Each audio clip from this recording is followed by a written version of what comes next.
You are listening to Alex Nanlohi Podcast, to know the Lord and to make Him known.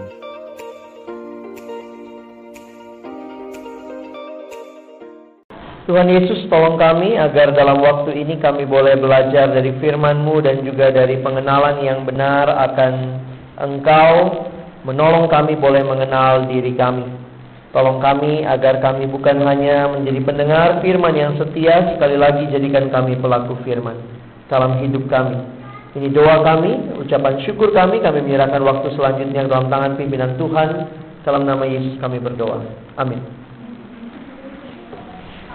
Saya mengajak kita lihat satu ayat terlebih dahulu. Kita buka Roma pasal 8. Roma pasal 8, mari kita baca ayat 29 sampai dengan ayat yang ke-30. Kitab Roma pasal yang ke-8, ayat 29 sampai dengan ayat yang ke-30. Sekali lagi Roma 8, 29, 30 ya. Yuk baca sama-sama dua ayat ini. 1, 2, iya. Sebab semua orang yang dipilihnya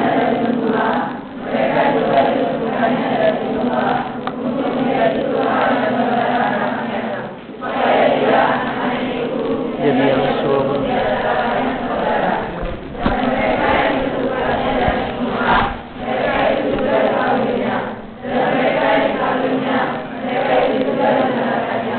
Dan mereka yang dibenarkannya, mereka itu juga.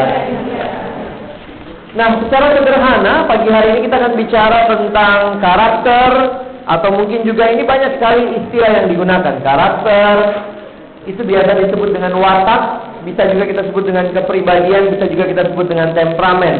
Nah, sederhananya begini, kalau saudara adalah anak Tuhan, maka hal yang menarik, kalau Alex pengen tanya dulu, ada nggak ya kira-kira orang tua yang pingin sekali anaknya makin hari makin mirip tetangga?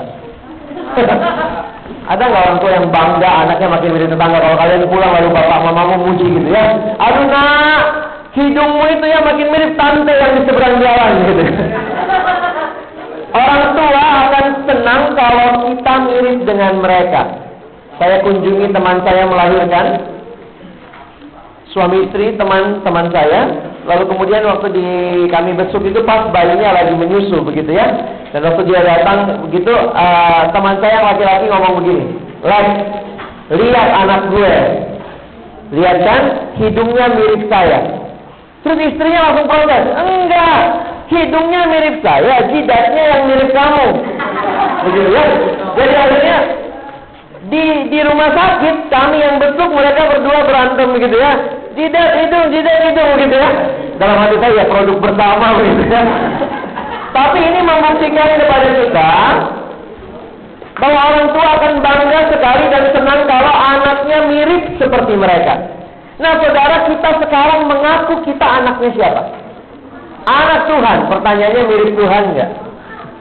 Kalau orang lihat hidupmu, kalau orang lihat dasar lu anak setan, nah, berarti kita lebih mirip setan.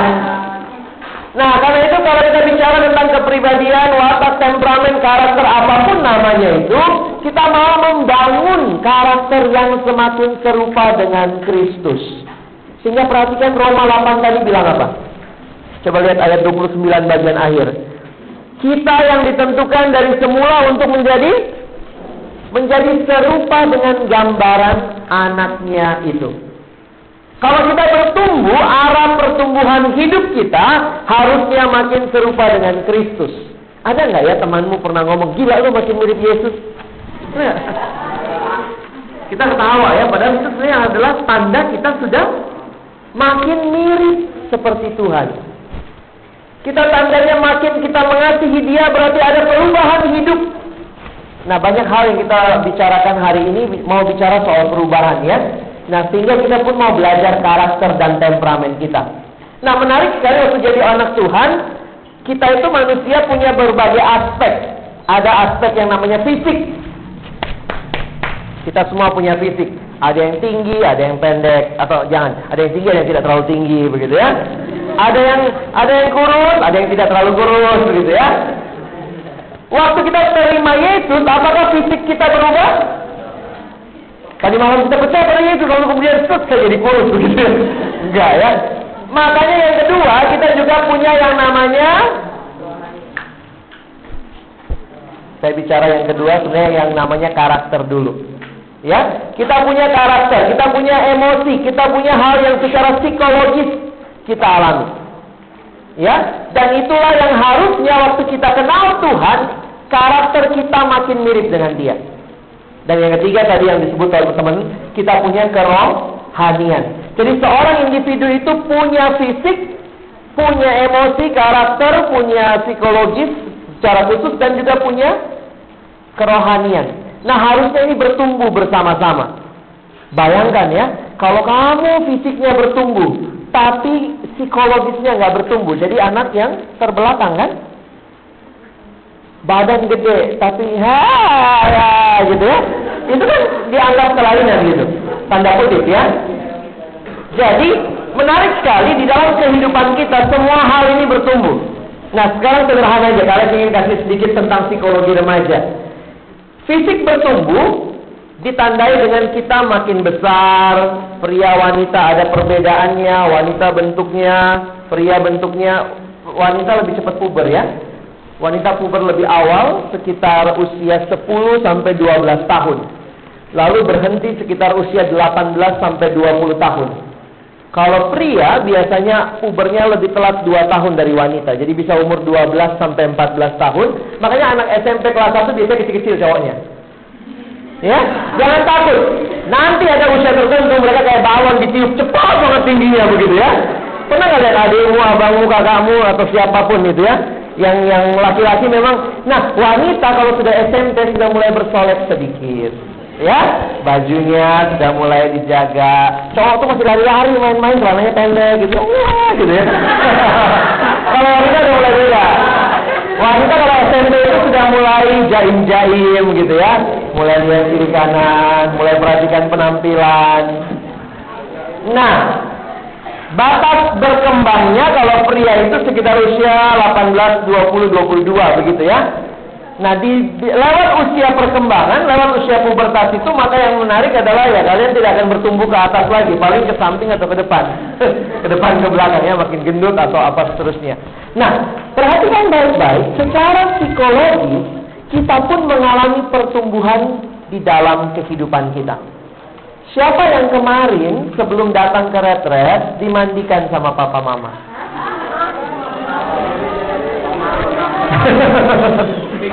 Tidak ya.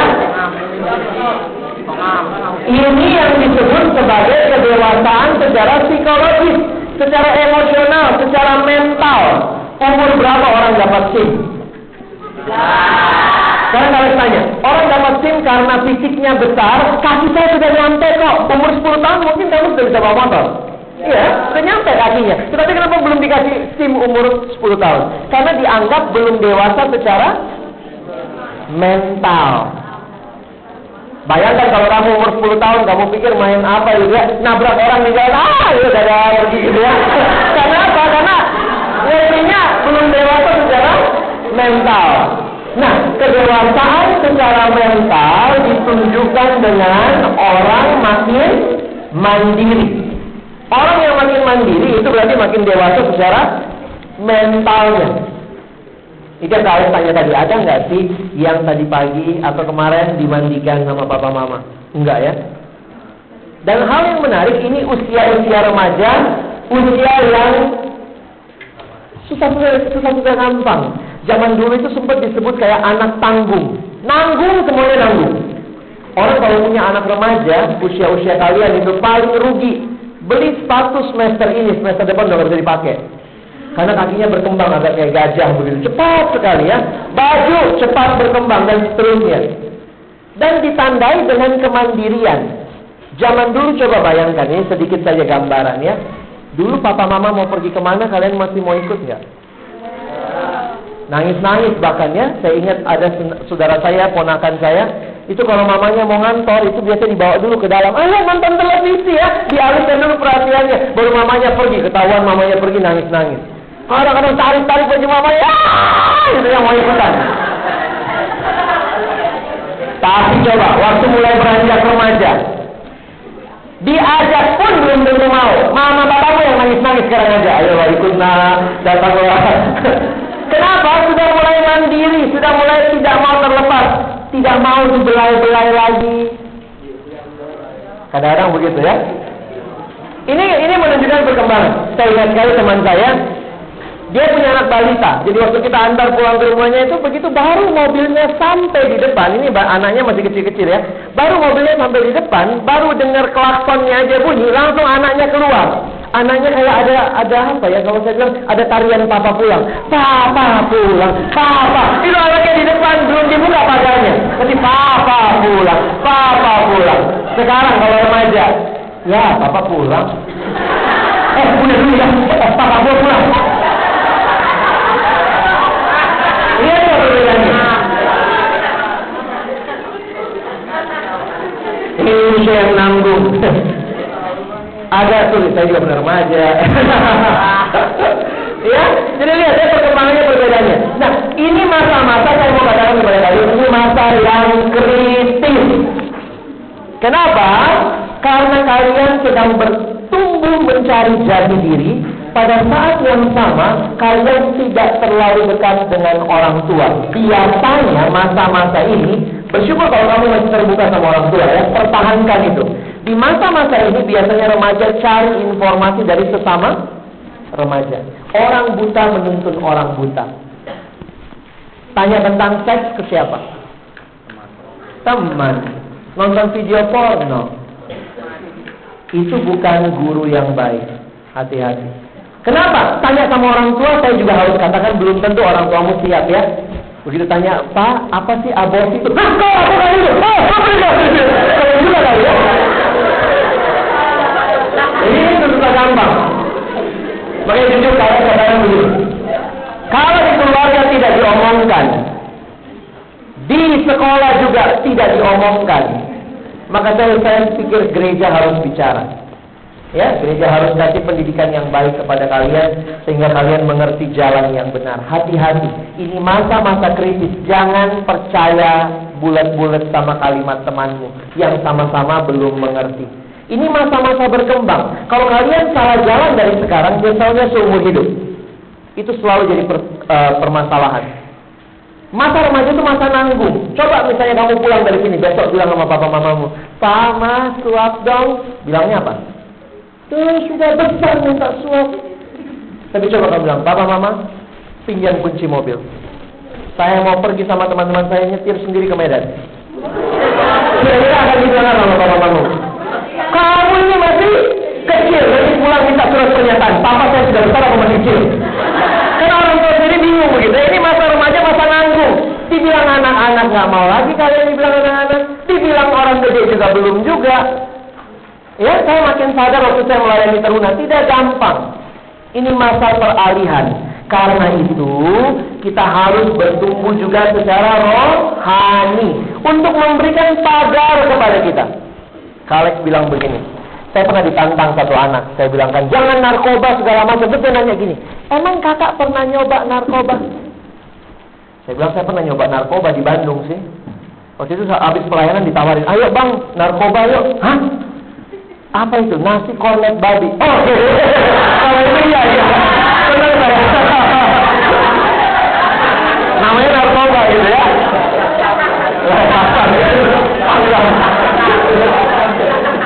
Waktu dibilang begitu saya bilang, oke, saya juga. Tapi dia tanya begini, kenapa abang bilang nggak boleh narkoba? Loh, saya bilang iya dong.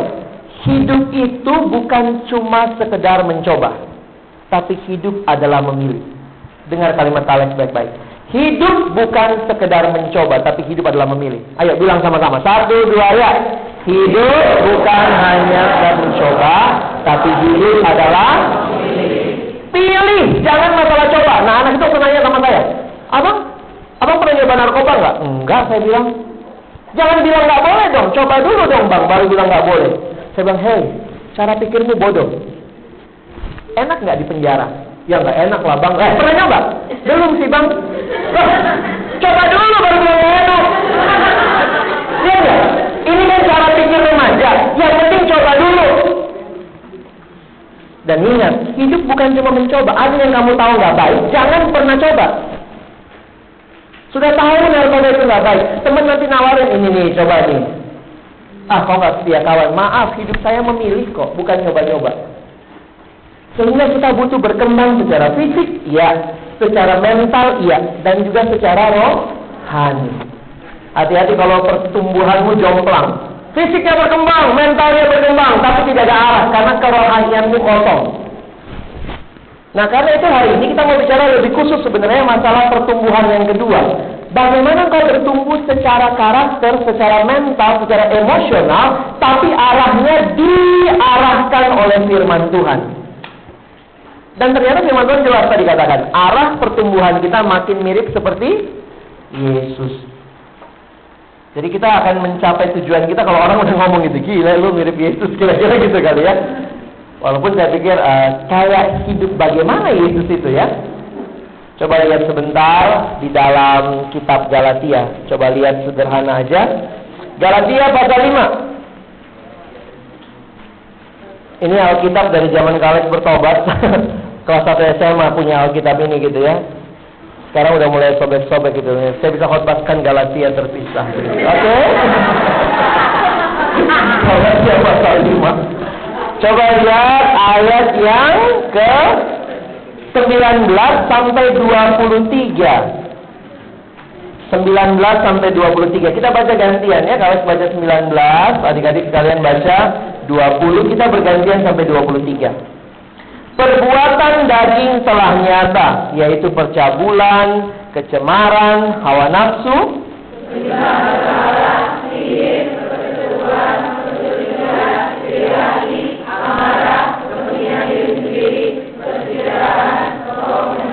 kedengkian, kemabukan, pesta pora, dan sebagainya. Terhadap semuanya itu kuperingatkan kamu, seperti yang telah kubuat dahulu, bahwa barang siapa melakukan hal yang demikian, ia tidak akan mendapat bagian dalam kerajaan Allah.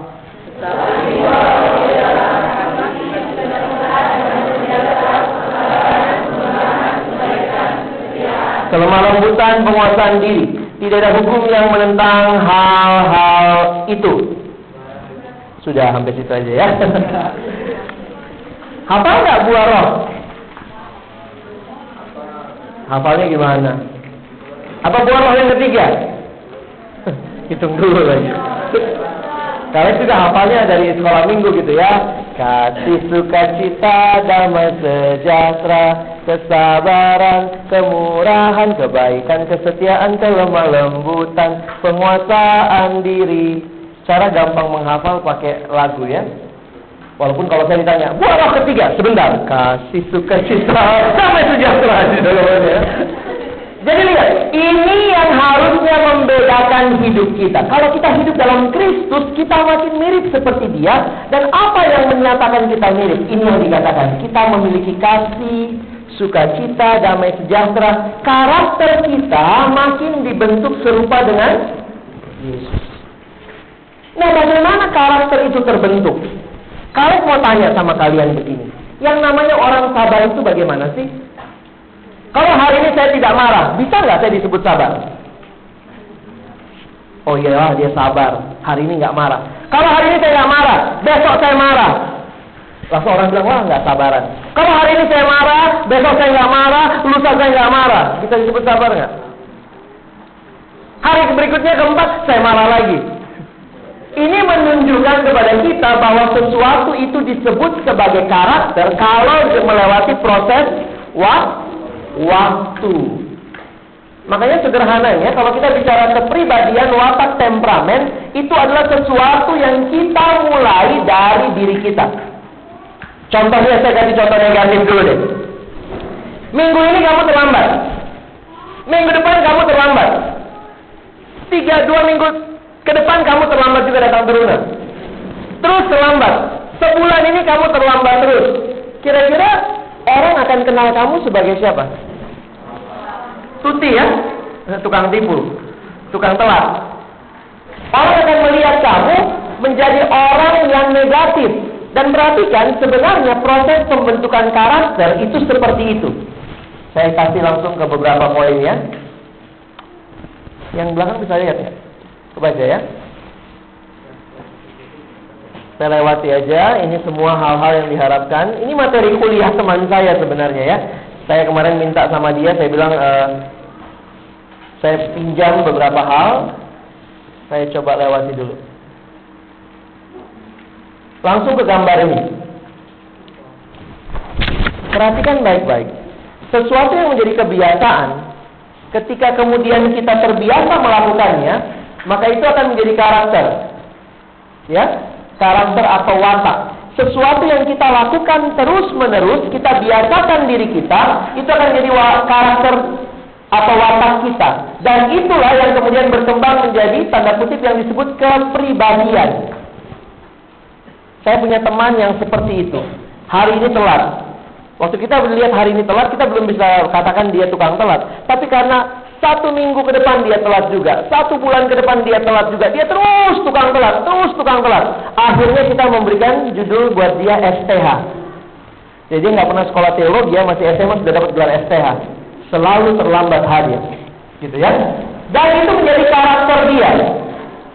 Dan ketika karakter seperti itu, maka kepribadiannya jadi seperti itu. Sehingga, mari sejak masa remaja bangunlah kebiasaan yang baik. Kalau kamu bangun kebiasaan yang baik hari demi hari, itu akan menjadi karaktermu. Jadi jangan berpikir karakter itu datangnya dari mana. Saya doa-doa lalu Tuhan kasih karakter buat saya. Tidak. Perubahan karakter terjadi melalui waktu, melalui proses yang dibangun dari sesuatu yang namanya kebiasaan. Bangun pagi, baca Alkitab. Besok bangun lagi, baca Alkitab. Besoknya lagi bangun lagi, baca Alkitab. Besoknya lagi bangun lagi, baca Alkitab. Kebiasaan itu sampai menjadi sesuatu yang melekat pada dirimu, itu namanya karakter. Nah, sehingga kalau kita mau seperti Yesus, kita harus mengalami perubahan ini terus-menerus. Terus-menerus. Nah, untuk mengalami perubahan ini, perhatikan. Kebiasaan itu dibangun dari sesuatu yang disebut sebagai lingkungan. Di situ ada masalah faktor keluarga, budaya, kondisi global, geografis, dan juga, misalnya gini, kamu tinggal di mana, keluargamu punya kebiasaan seperti apa, itu sebenarnya membangun kebiasaan kita. Kalau di rumahmu semua orang jam 6 masih pada bobok, jam 7 masih pada tidur semua begitu ya. Mungkin keluarga tukang molor misalnya begitu ya, atau semua ronda tadi malam. Itu kan sesuatu yang memang secara kondisi lingkungan membentuk kebiasaan kamu. Ada teman saya waktu dia pergi merantau, dia tinggal di keluarga yang setiap anggota keluarga itu jam 5 pagi sudah bangun. Jadi akhirnya dia bilang, ya saya terbiasa bangun pagi. Dia tidur jam berapapun, jam 5 itu kayak ada alarmnya otomatis, gitu ya, nggak usah nge-set handphone. Langsung bangun sendiri. Karena dibentuk oleh kebiasaan yang ada di keluarga. Orang-orang di negara maju, negara 4 musim, menarik juga ya. Kenapa negara 4 musim lebih maju dari kita yang cuma 2 musim? Karena kita jadi malas mikir kan. Kita cuma ada musim hujan, panas. Orang di sana bagaimana berjuang supaya dalam musim dingin tidak kedinginan. Temukan teknologi, makanya mereka lebih maju cara berpikirnya ya. Nah itu sesuatu yang membentuk lingkungan. Lalu yang menarik, nah ini perhatikan, individu. Tuhan, tadi Kamelda katakan apa? Tuhan ciptakan kita unik. Setiap kita unik. Kalian lebih senang disebut manusia unik atau manusia langka? Apa bedanya unik sama langka? Langka jarang. Langka jarang gitu. Unik? Ya, punya ciri khas. Kita semua manusia, tapi kita semua manusia yang unik. Saya tidak sama dengan kamu, kamu tidak sama dengan saya. Saya tidak sama dengan teman saya nggak sama dengan saya. Nah, perhatikan baik-baik. Yang perlu kamu lihat, kenali dirimu seperti apa supaya kamu bisa bangun kebiasaan. Nah, ini sederhananya kalau kita mau mengenali temperamen, ada 4 temperamen dasar kan? Ada 4 temperamen dasar yang bisa kita kembangkan. Coba kalian ajak kita lihat ya. jenis-jenis temperamen, kepribadian manusia masing-masing memiliki keunikan sehingga variasinya hampir tak terhingga. Tetapi walaupun variasinya hampir tak terhingga, tapi ada 4 temperamen dasar. Saya langsung masuk kepada tipenya ya.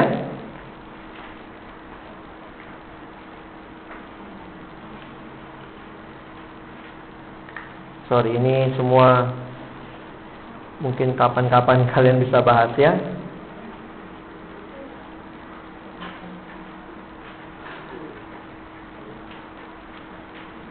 Ada 4 temperamen dasar, ada yang disebut dengan sanguin, koleris, melankolis, dan flegmatis. Kenapa ini penting? Karena bagaimana kamu membangun kebiasaan tergantung ciri temperamenmu seperti apa.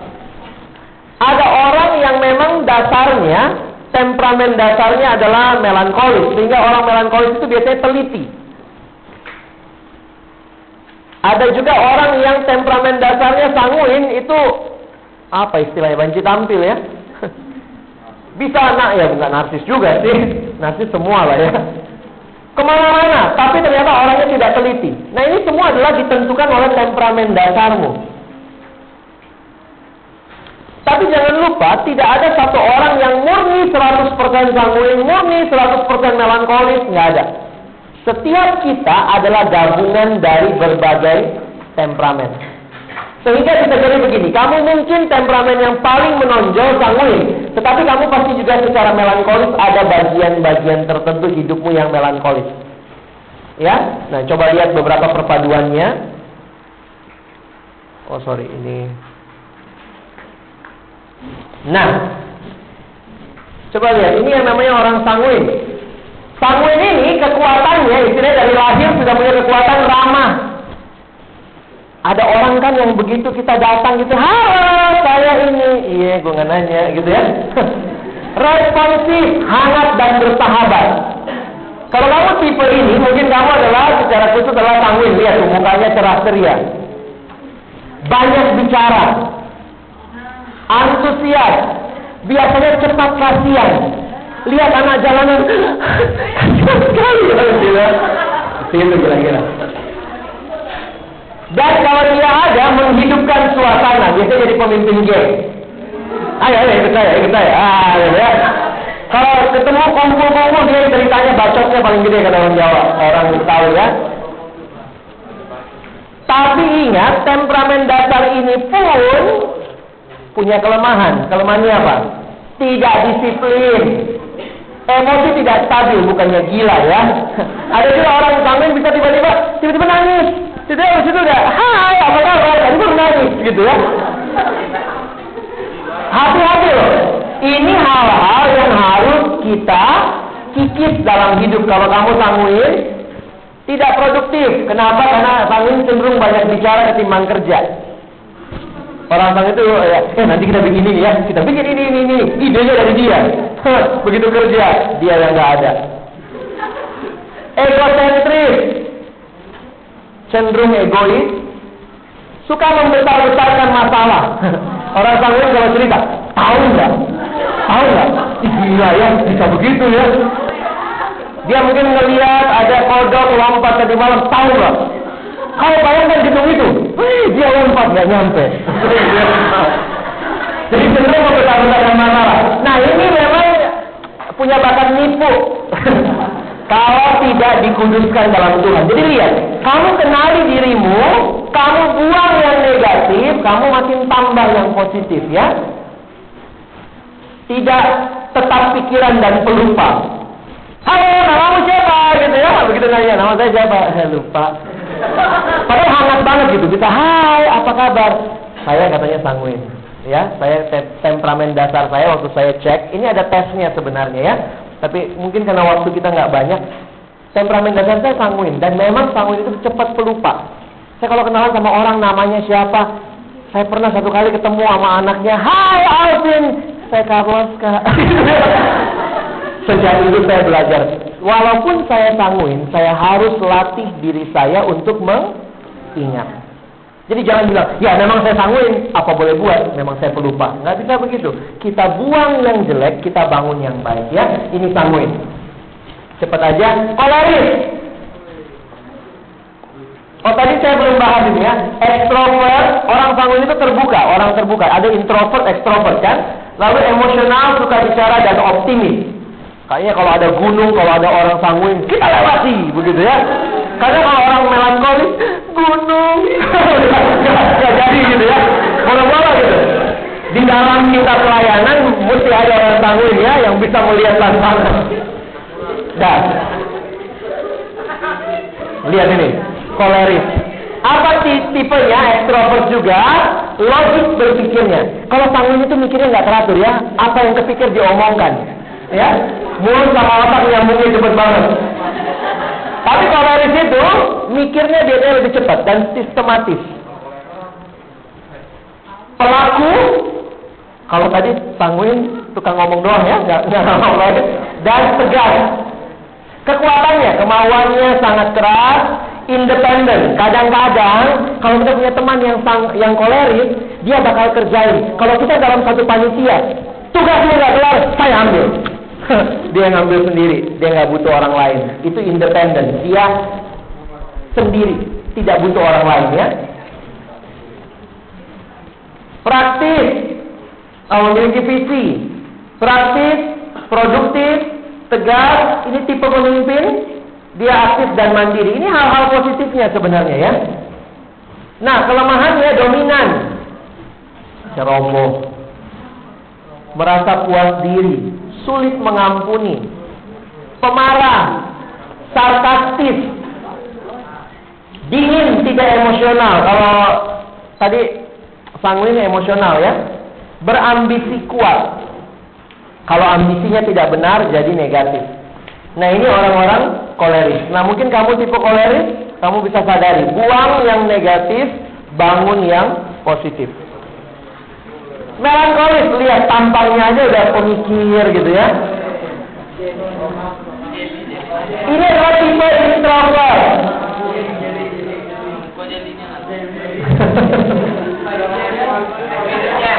Udah, jangan tunjuk-tunjuk orang. Kalik bukain begini bukan untuk kamu tahu orang lain dia sanguin, tapi untuk kamu kenal dirimu. Ya, dirimu yang paling penting. Kekuatannya cenderung berbakat, analitis, filosofis, ini pemikir sebenarnya. Estetis, senang hal-hal yang indah, teratur dan rapi. Kalian kalau sudah kerja akan gampang tahu ini mejanya orang apa, meja kerjanya orang apa. Kalau lihat barangnya berserakan, kemungkinan sanguin. Kalau kamu di meja belajarmu juga kamu tahu kamu tidak teratur, buku-bukumu tidak teratur, kemungkinan kamu sanguin. Kalau orang melankolis diatur baik-baik ya. Bagian sini semua pensil 1B, ini pensil 2B, mungkin begitu ya, diatur dengan rapi. Beberapa orang melankolis juga bisa dilihat dari dompetnya. Uang 1000-annya bareng, uang 5.000-annya. Kalau ada yang pokoknya asal kantong semua uang dimasukin begitu, dicabut, tumpah semua. Itu mungkin flegmatis. Rela berkorban. Nah ini biasanya rela berkorban orang-orang seperti ini kekuatannya serius dan tekun, disiplin, idealis. Dia akan selalu perhatikan. Sudah waktunya yuk kita masuk ke ruangan misalnya ya, mau retret ya. Dia tahu semua orangnya disiplin. Kelemahannya pemurung, berpusat pada diri, suka dendam. Pembalasnya itu suka dendam gitu ya. Ini yang namanya biasanya malanggis. Kamu masih marah? Enggak, padahal dalam hati. Itu yang dipakai malanggis ya, marah lama nggak habis-habis. Perasa, sangat teoritis. Orang melankolis sama orang koleris praktis ya. Ya udah jangan berteori. Begini loh, cara mengangkat batu ini, coba dari sudut kemiringan segini, kamu coba analisa. Kalau orang koleris ya sudah angkat aja, susah banget sih. Ya, itu kan tipenya beda-beda ya. Kamu mesti tahu kamu tipe apa. Kurang bermasyarakat, karena lebih cenderung diam. Berpikir negatif tentang diri sendiri. Kira-kira orang lihat saya bagaimana ya? Pernah nggak kayak gitu? Aduh, orang lihat saya, aduh baju saya gimana ya? Bisa 15 menit atau setengah jam pilih baju yang dipakai. Sudah pilih baju yang dipakai, bisa 15 menit kemudian di depan cermin. Gimana kata orang tentang saya kalau begini ya? Waktu sudah datang ke pestanya, bisa bagaimana? Kira-kira orang itu lihat saya, aduh dia lihat saya juga, dia lihat saya. Nah itu orang-orang yang cenderung berpikir negatif tentang diri sendiri. Nah tipe yang terakhir, flegmatis. Tenang, kalem, bukan kayak lemari ya, kalem. Nah ini orang cuek. Ini orang cuek. Kalau ya cueknya itu baik juga ya, tidak peduli dalam pengertian. Kalau sanguin, lihat orang tertentu, lihat pengemis bisa nangis gitu, emosinya terlibat. Kasihan banget pengemis. Kalau flegmatis, oh ngemis, ya wajar nggak kerja, gitu ya. Dapat diandalkan, orangnya objektif, efisien dan teratur, praktis dan humoris, emosinya lebih stabil. Kalau punya pemimpin yang flegmatis enak juga ya. Kalau pemimpinmu adalah orang yang sanguin, kalau ada masalah kecil, dia pingin besar-besarin, karena memang itu biasanya begitu ya. Makanya hati-hati ya. Kelemahan, tidak punya motivasi, suka menunda-nunda, egois dan kikir, pelit, tidak tegas, penakut, suka khawatir. Terus kamu bilang, Kak, saya gabungan semuanya ya. Saya pikir memang setiap kita adalah gabungan, nggak ada yang murni. Tetapi paling tidak ada satu temperamen dasar yang menonjol. Saya juga pernah ngecek waktu ikut tes, Kales gabungan antara sanguin dan melankolis. Ini gabungan sanguin melankolis, ada sedikit koleris, paling sedikit flegmatisnya. Ya. Nah, saya tahu, oke. Akhirnya waktu saya mau bertumbuh secara rohani, karena saya kenal diri saya tahu bagian mana yang harus ditambah, bagian mana yang harus dibuang. Orang sanguin tidak teliti. Saya pernah jadi bendahara. Aduh, saya ingat itu ya. Karena saya memang sanguin, waktu jadi bendahara itu gini ya, ada orang minta uang kan, sanguin kan seneng di ini ya. Oh, minta uang berapa? Saya kasih. Berapa sih? Butuh uangnya ambil. Saya kasih, saya lupa catat. Terakhir tekor 0,5 juta. Cari gitu. Kau pernah ngambil uang dari aku? Kau pernah ya? Tapi kemudian saya tidak mengatakan kalau begitu saya nggak pernah bisa jadi bendahara. Tidak, saya sanguin yang mau berubah.